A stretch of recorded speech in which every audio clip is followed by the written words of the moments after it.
Bueno,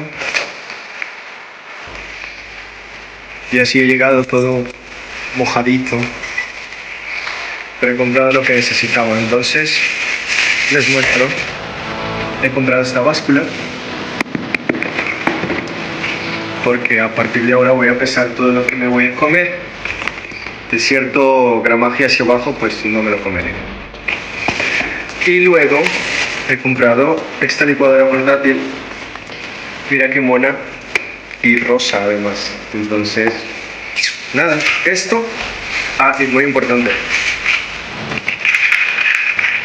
Acostumbro siempre a tomar multivitamínico, como nunca sabe, para subir defensas, y es un complemento alimenticio que el cuerpo requiere